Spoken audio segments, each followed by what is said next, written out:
All right, here's the headline here.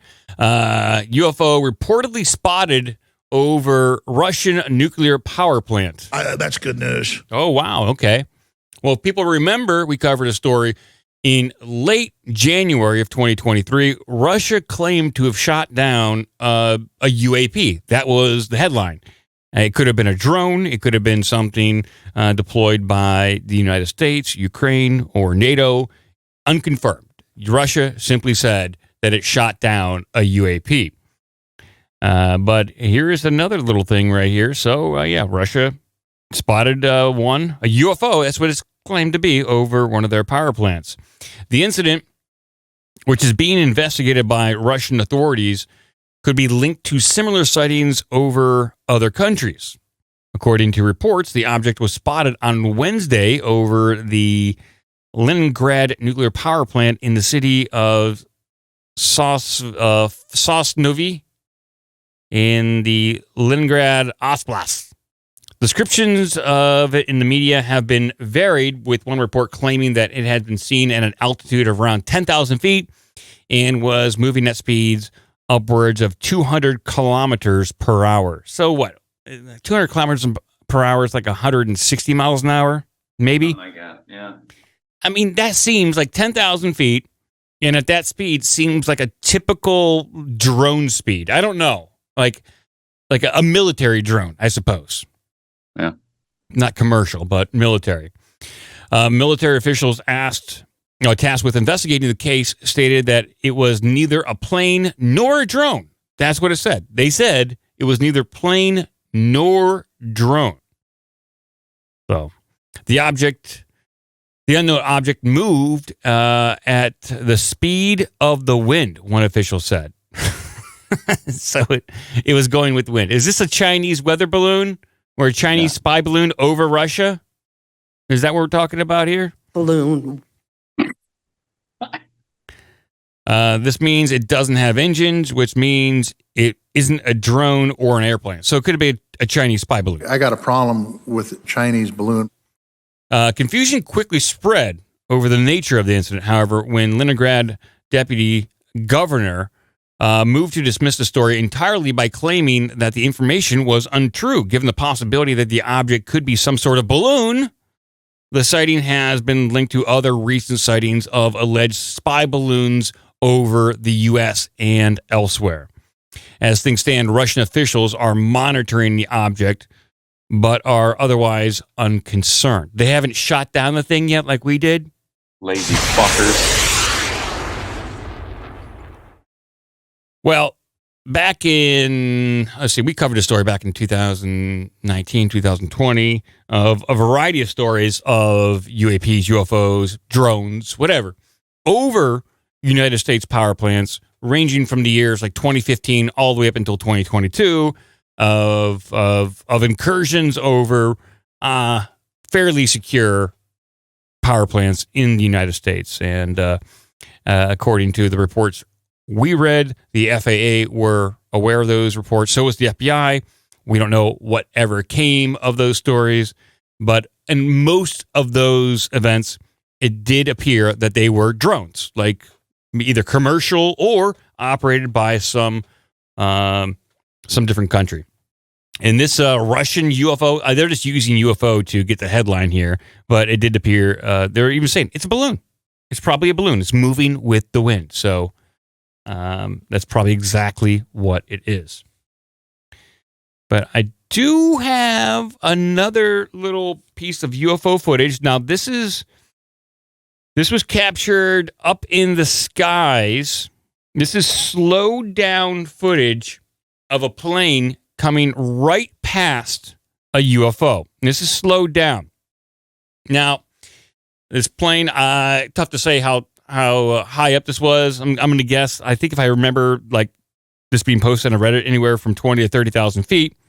And you see this UFO whizzing right past. But this is slowed down, and I will pause it when it gets close because you can see that this thing has a flat underbelly and almost a domed shape on top. And this thing whizzes right past this plane here.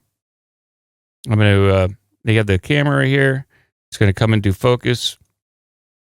And I will. Can you freeze and enhance? Because I will freeze and enhance. Here it comes into, it's slowing up right now. They're really. So it's coming by, and it looks like a diamond shape as it comes, but it's going past right now. It's like it's literally in the center of the screen right now, and I'll pause it right there. It's like the underbelly is facing the plane a little bit, and there is a bit of a dome shape on top. It almost looks like if a stingray was flying. If you had a stingray shape, but without that long pointy tail, that's the kind of shape this UFO has. And it's paused on screen right there, and you can see light reflecting off the top of it. It's almost a little bit like a delta shape, but with a rounded hump on. I would classify it as the top, the non-flat side of it.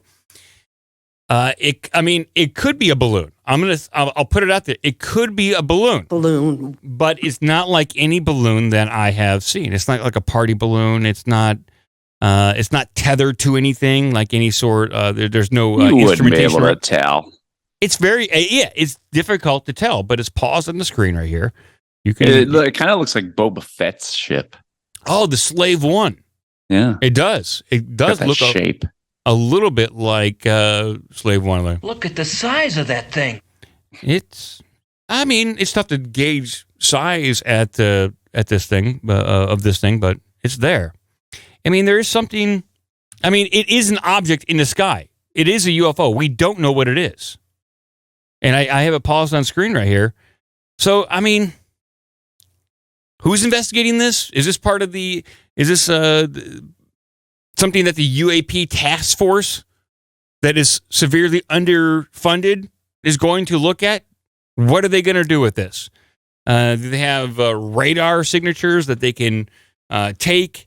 But this thing is incredibly small. It looks like it's not. It's definitely not the size of the plane. It's going past the plane really quickly. So there it goes. It just goes right past. So not really UAP news. Not UFO news, but just a little piece of video I wanted to bring to your show. I mean, it's something. It's much more. It's much more clear footage than we've seen of Bigfoot. Very true. It is definitely something. It is definitely there. There's a lot of water drops on the window. At first, I thought it was the water drops.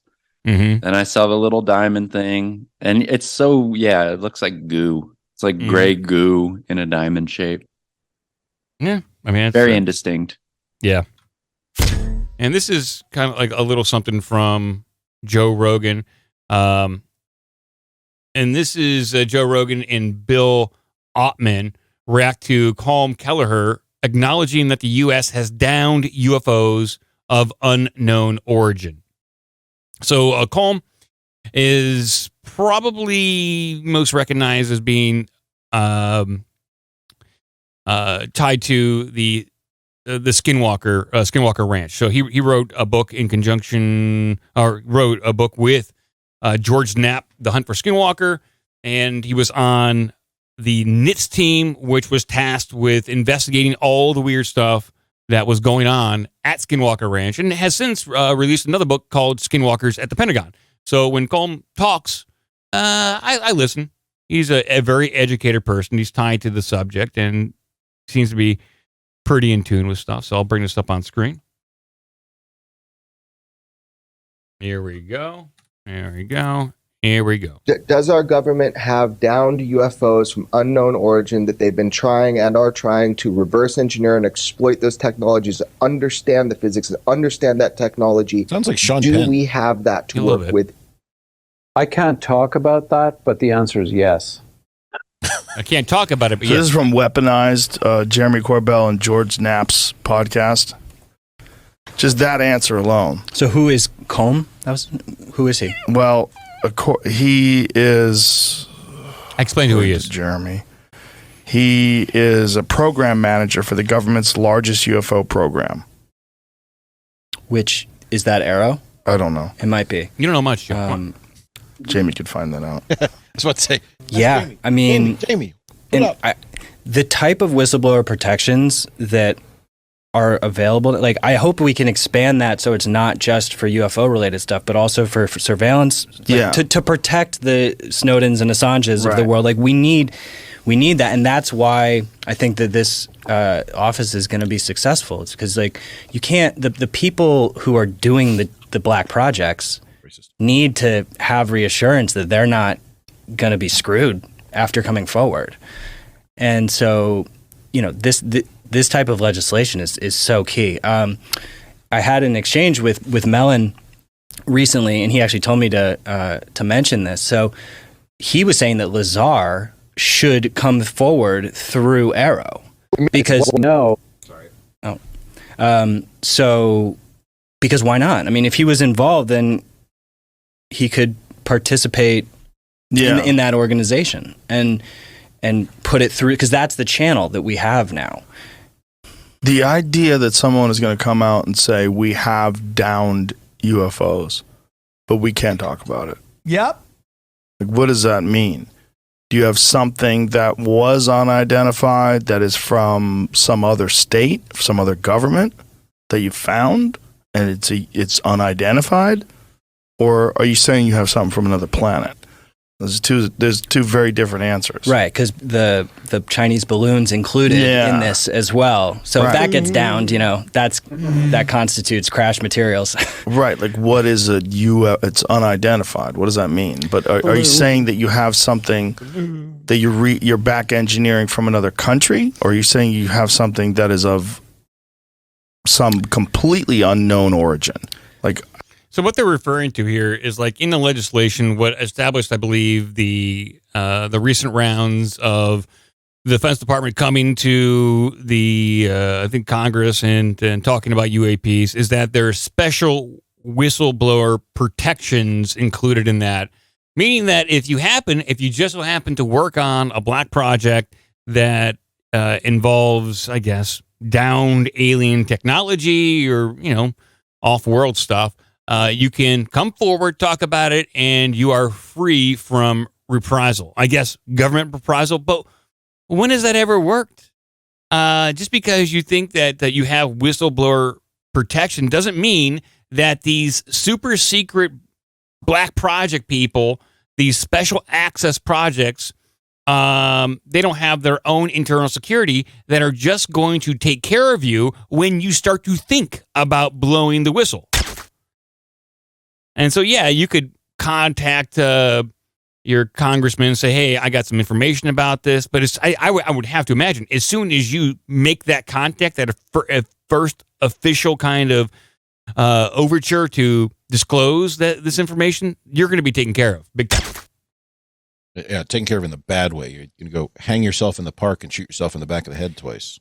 I hope it's not that bad, but if that technology does exist, and I think that it does in some capacity, they're not going to let it go. Like the game is just starting. Like the plot is just starting to get really interesting with this stuff, and whether or not they fully roll out like a blue beam scenario where it is a manufactured alien invasion or not. They have to protect that technology. They have to protect that whatever knowledge they have. And they certainly don't want to share it too much. Because if we start having whistleblowers come forward and they're on record saying, yeah, we have these technologies, we have ways to power these craft that defies the laws of physics, and we're using different types of energy and propulsion that could alleviate many of the world's problems, but we've been holding it back for 40 years because X, Y, and Z. It's not going to look good. It's going to be a bad piece of PR to have to manage from the Pentagon. And they don't want to do it. They have bad enough PR as it is. So I have this other little clip here, and this is from the Pentagon. I believe it's from the Pentagon. This could be... Oh, this is from U.S. Space Force Major General John Olson. So you might know him of the Olsen twins fame. Space Force. One of the Olsen twins, who was 2023. This is a fair assessment. Yep.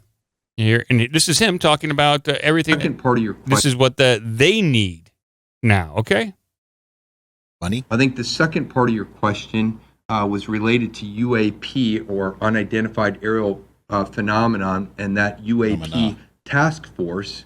And as far as I'm concerned, or am knowledgeable about that, I do believe it does involve collaborative inputs and information exchange with all kinds of countries around the globe, because I think these are not just solely actions or events that have occurred within the confines of the United States. They've occurred globally, and I think we're collecting that information. We're sharing information. We view that as an open and transparent effort and activity through the United States Congress and executed by our UAP Task Force Office. Mm-hmm. And so I would encourage greater collaboration and cooperation in that. And particularly, I think as we see various technologies that will help demystify or debunk or clarify. But I think it's also important. One of the reasons that we are doing this effort is because national security concerns are of paramount importance, and so is safety of flight and deconfliction and collision avoidance and issues to preserve and protect human life. So when we can better share and exchange information, I think that's better. Much like we do in the International Civil Aviation Organization, or otherwise known as ICAO, or in any other international bodies as well. I think there's a fertile and important opportunity to be pursued there. That guy's just a riveting speaker. Right? Yeah. It sounds like maybe they say, hey, let us know if you see any of our super secret stuff over your airspace, and then we know it's not cloaked. So thanks, and we can come drone you. Yeah. Like I said, I think there's real UFOs, and then there's the stuff that we pump out. I think the second part. Oh my God! Question, stop. There you go. He's just gonna keep talking. You don't tell that guy to sit down. He just keeps going. Yeah. And then just one more piece. I don't know if this is a follow-up, but this was sent to us. And we played this video, I believe, on the last show. It was that slow motion of that UFO flying past the window of an airplane. And so this is 2 shows ago. I wasn't on that. 2 shows? There it is. Joe was there. I was not. You can take a look at this thing. This is the blown up image of a still frame of it, and it looks like it's like Flight of the Navigator. It does. It looks like Flight of the Navigator, exactly like that. And this was flying past the window of a plane. So yeah, well-known Colombian. You know what? model. Also, that looks like is you remember about 15 years ago we had this little story from, I think it was Colorado or New Mexico maybe, called Balloon Boy, where the family said their kid was in a balloon and it caused a whole thing for a day or two. Oh, yeah, that was in like 2007, 2008, where Balloon Boy, a family claimed that their little son was up in some sort of large balloon, and it got untethered, flew up into the sky, and it created this whole big media frenzy. It turns out it was all a stunt. It was all a lie. The kid was never in that balloon. But the balloon that they used was kind of looked like that. It was silver and kind of like a flat sphere. So yeah, it kind of looked like a traditional Roswell UFO, like a 1950s UFO. But that's not what we see on screen. No, look at this. Here. I'm putting it up. Give me a second here. Okay, you bring up Balloon Boy. But here's Balloon Boy and his balloon. Maybe he's actually in there. He's still up there. Chinese Balloon Boy. Chinese spy balloon. Chinese spy balloon boy. Well, they kind of look somewhat familiar. I don't know, Cratchit, but back to this piece of footage that we played. The clips, which has been doing the rounds on several social media sites and various news outlets this week, was filmed from the window of a private plane on April 4th during a flight somewhere over Colombia. In the video, a strange object can be seen hurtling towards the plane from some clouds up ahead before passing the aircraft on the left-hand side. A close-up shows the UFO to be a metallic object, almost like a curved sheet of metal with no discernible features indicative of propulsion and no similarity to any known type of aircraft. Well, I don't know. I mean, we just named two, it looks like. What the hell? Kind of. I mean, you have the balloon boy up on screen right there, and it doesn't look like that, Cratchit. That looks like a popcorn, one of those 1980s A Jiffy Pop? A Jiffy Pop bag. That's what it looks like that you have on screen right there. Oh, I thought you were going to say the one that we just saw in Brazil was a Jiffy Pop bag. No, the one you have on screen from Balloon Boy looks like a Jiffy Pop bag. Yeah. The one I have on screen looks like almost like a stealth fighter kind of, but unless it was more of a convex back of it, and it's all filled in. Well, it does look like the Flight of the Navigator thing. It does. Like if you put up Flight of the Navigator, that's a better image rather than Balloon Boy.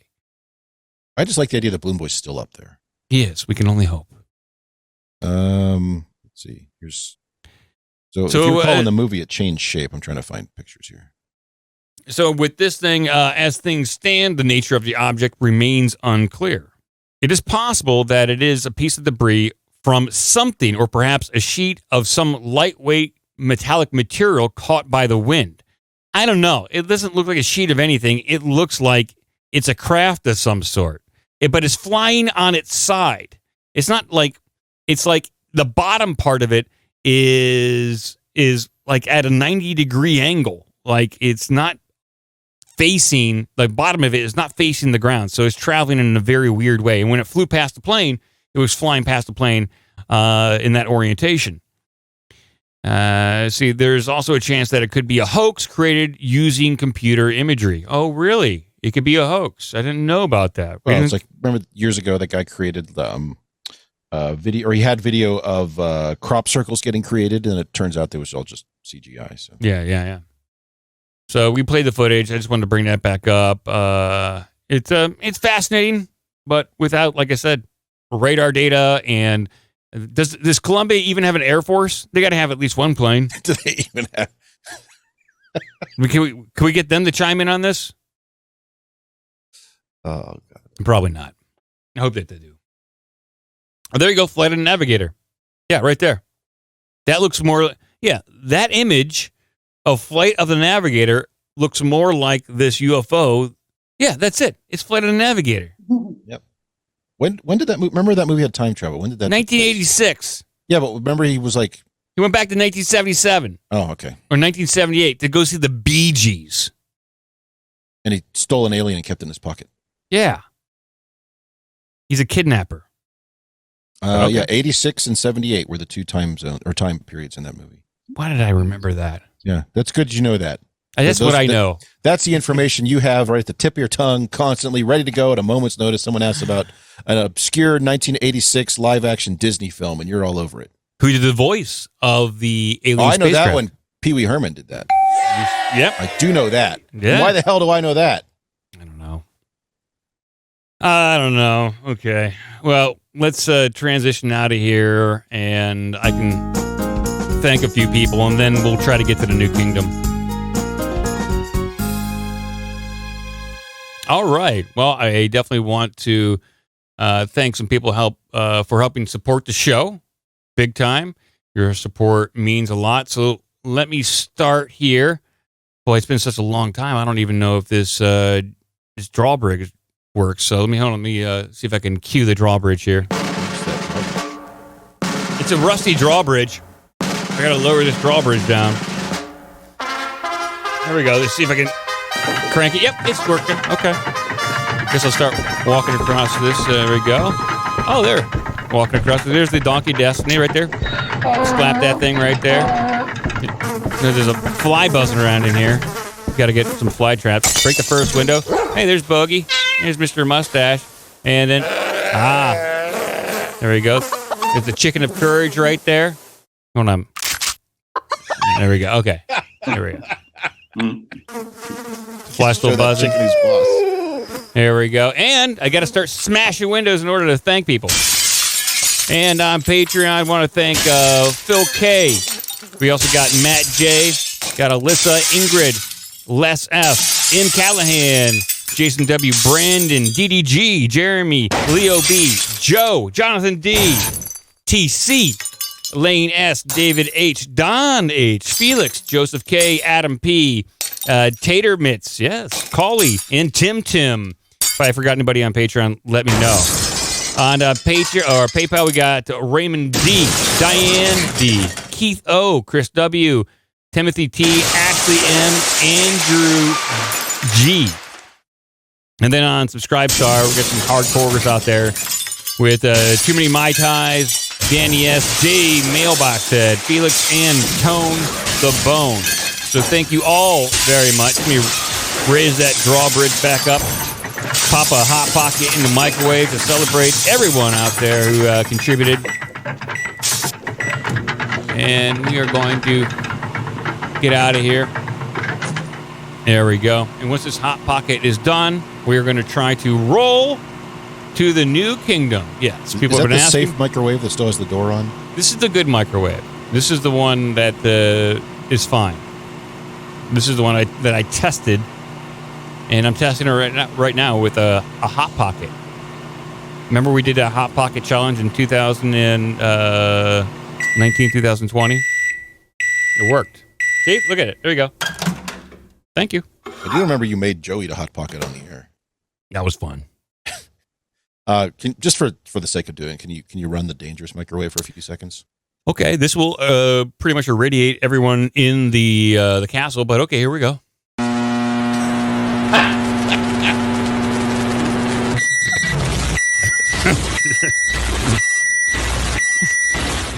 Hot Pocket's black molten lava at this point. Just a charcoal briquette. Yeah, okay. Okay.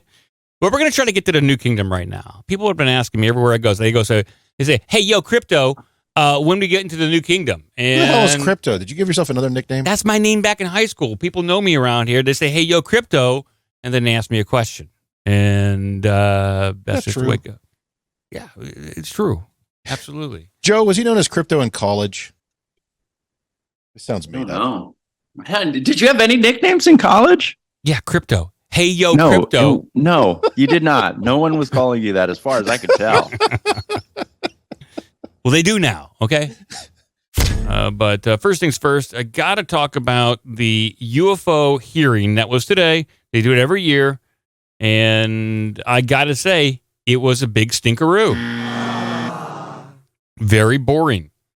Not much came out of it. It was a bunch of hemming and hawing. The person who was, I guess, paneling Dr. Kirkpatrick, he basically said we could explain pretty much everything given enough data. And the things that they don't have enough data for, they don't resolve the cases. They just leave them in the open file. He also stated that when he works with the intel community, and if there is a UAP, and he sends it off to the intel community for verification, if they both groups of people that he's working with, if they immediately acknowledge it and recognize it, or if it's known to them, they'll just close the case. So there could be true unknowns there, and the intel community is lying to them and say, yeah, we know what it is, close the case. And that's what kind of happens. There is one little segment of audio that I'll play from it, and I think it's just basically they're kind of dissing Russia a little bit, but then they're also kind of saying China's got some stuff. So let me bring up my audio improvement button. There we go. Improve the audio. You can't tell, but I really did. And here we go. Yeah, thank you, Madam Chair. And Dr. Kirkpatrick, the ODNI annual threat assessment states that China's space activities are designed to erode U.S. influence across military, technological, economic, and diplomatic spheres. Likewise, Russia will remain a key space competitor. In the course of your work, have you become aware of any Chinese or Russia technical advancements to surveil or attack U.S. interests? So that's a great question. Part of what we have to do as we go through these, especially the ones that show signatures of advanced technical capabilities is determine if there's a foreign nexus. That's really hard if what we observe doesn't have a Chinese or Russian flag on the side of it. Now, I think it is prudent to say of the cases that are showing some sort of advanced technical signature, of which we're talking single percentages of the entire population of cases we have. I am concerned about what that nexus is, and I have indicators that some are related to foreign capabilities. We have to investigate that with our IC partners, and as we get evidence to support that, that gets then handed off to the appropriate IC agency to investigate. Again, it becomes an SEP at that point. Yeah, somebody else's problem. Right. Very good. Thank you. So he went on to say that when it comes to the unexplainable aerial phenomenon that they have captured, they have sensor data, they have video of it, there is some capabilities that are beyond some spectrum of what we currently, commonly would consider we have. And he is attributing some of that to either Russia or China, but he says probably not Russia, most likely China. As he's basically kind of dissing Russia and saying, no, China is the real problem here. So we need to focus on what they may have. And he went on to say that the reason why China may have different types of capabilities is because they're willing to test early and often without any consideration of safety or impact. They will just try things and to see if it works. Where he didn't really attribute those kind of characteristics to Russia or even ourselves. So he was kind of framing it like Russia's doing some stuff, and we would like to know exactly what they are doing. But this guy is the head of the panel that is trying to coordinate all the UAP, UFO stuff.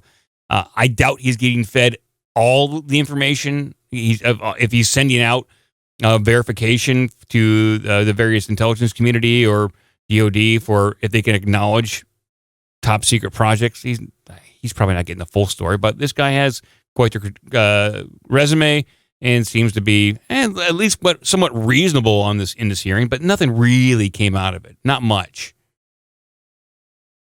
You don't say.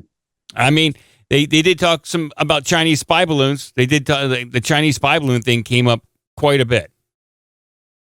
And I need to hear balloon. That, yes. Balloon. Yeah. Oh my God.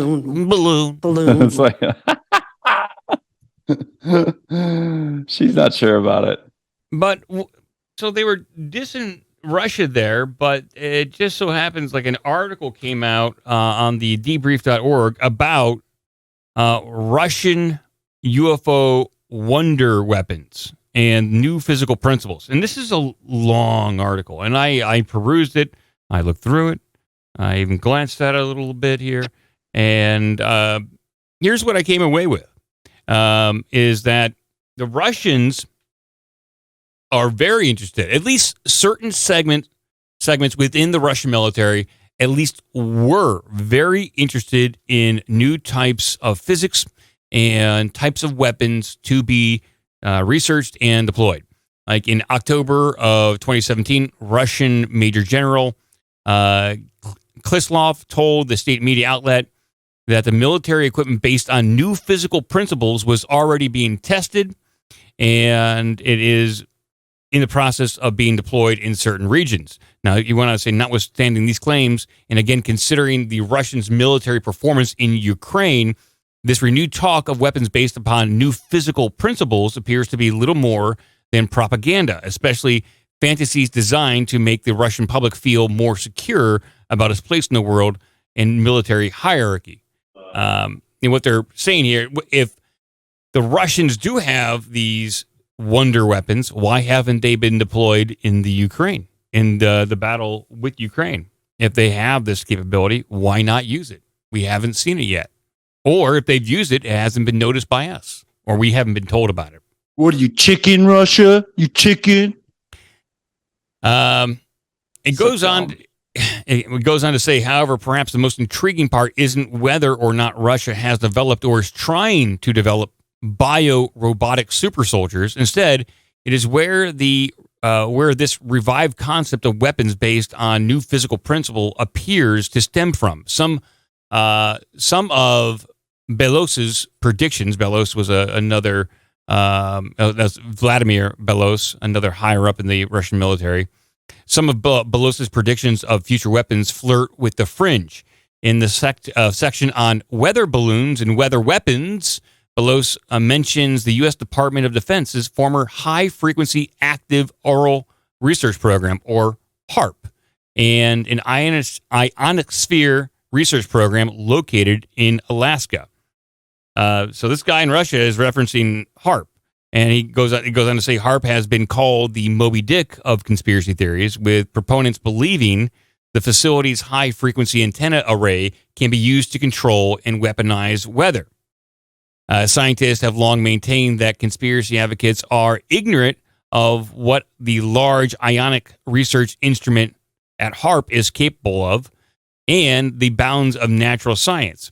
Not to mention the science that since 2015, HARP has been solely operated by the University of Alaska in Fairbanks, not the DoD. But according to the officials, they are looking at that kind of similar kind, like a Russian version of HARP, and that they might not be able to control the weather, but they might be able to do and shoot certain things into the atmosphere to create disastrous amounts of weather. Like you might not be able to control the exact size of the storm or the wind speed, but you can say I can create an insane hurricane that could totally destroy Florida. I guess to a certain degree that is controlling the weather. It's not at a very minute level, and that's what the Russians are saying. Well, we all know that science has an impeccable reputation, and everyone believes science. As soon as you say science says, we all know truth is forthcoming. Of course. So they have a great reputation, and I love how they're going to say, oh, yeah, well, this whole weather control thing, even though that's what Bill Gates has, he has doesn't he have patents and stuff, or he owns companies who have patents on the the stratospheric aerosolized injections. They want to put some sort of sulfuric acid in the atmosphere to block out the sun. Yeah, so they can't control the weather so much that they're patenting it and talking about it in public. And then there's Operation Popeye as far back as the Vietnam War. So yeah, of course we can't control the weather because there's 100,000 examples of evidence. The Olympics, China did this, they do it all the time. But of course they can't do it because they said so. Science said they can't do it.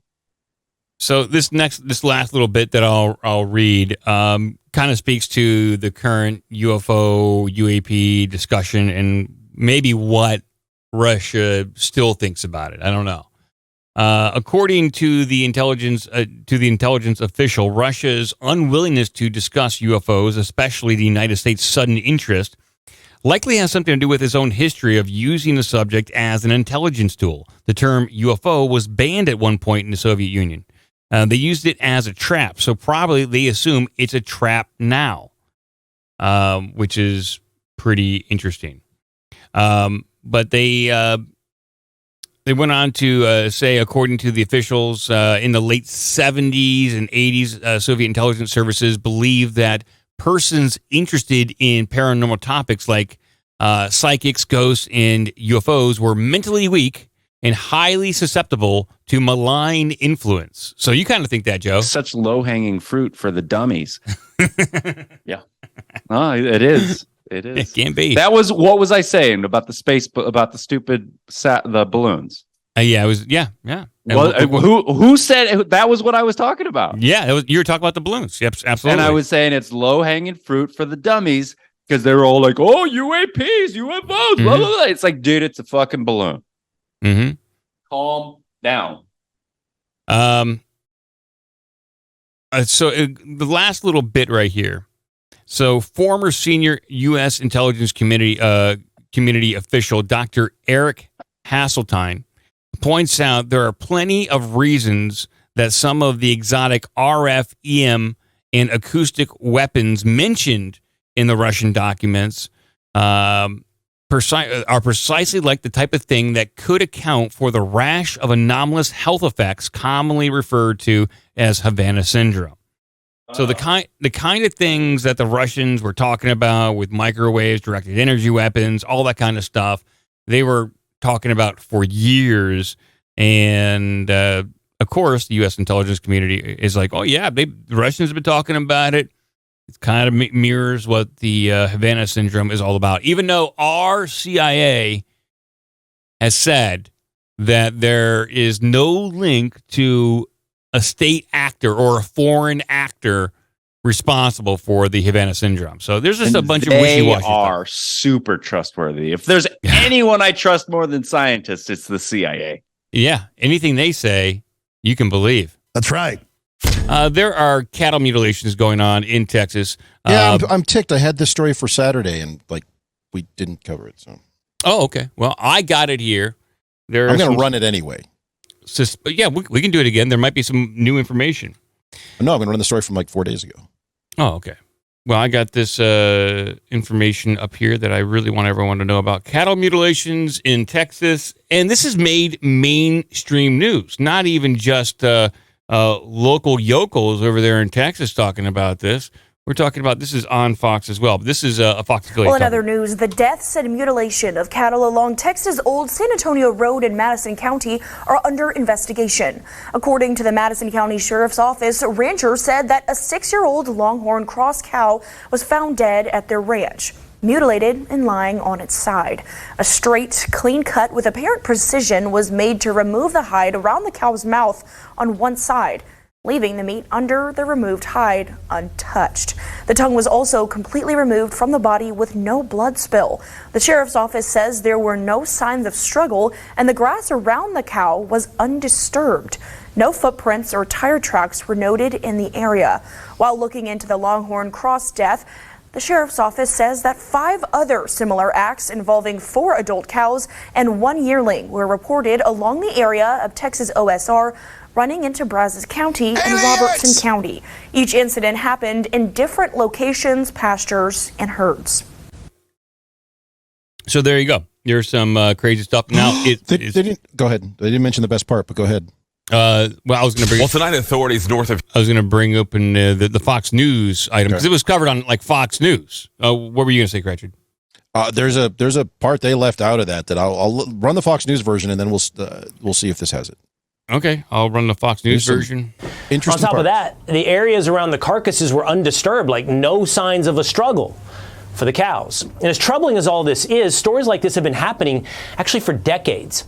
As far back as the 1970s, the New York Times was reporting that nearly 200 cows in 11 states were found mysteriously mutilated, where ranchers reported that udders, eyes, ears, sex organs, and tongue seemed to have been removed. Sounds familiar. So who is behind this seemingly 40 years of unexplained phenomenon? I don't know. Teenagers who play sick pranks on cattle ranchers? Cultish worshippers of some odd religion? Aliens? What could this be? This is so odd, we have to consider any possibility. You've heard stories of crop circles appearing on farms. Could they be leaving a message that they're taking our livestock? Do extraterrestrials have an infatuation with farmland? In just the last few days, the Department of Defense has released new footage of it. He goes into different areas beyond the cattle mutilation here. But there is an interview with a guy right here coming up. Out there. UFO Seekers lead investigator Tim Doyle joins me now. Tim, what is going on? T-Dog.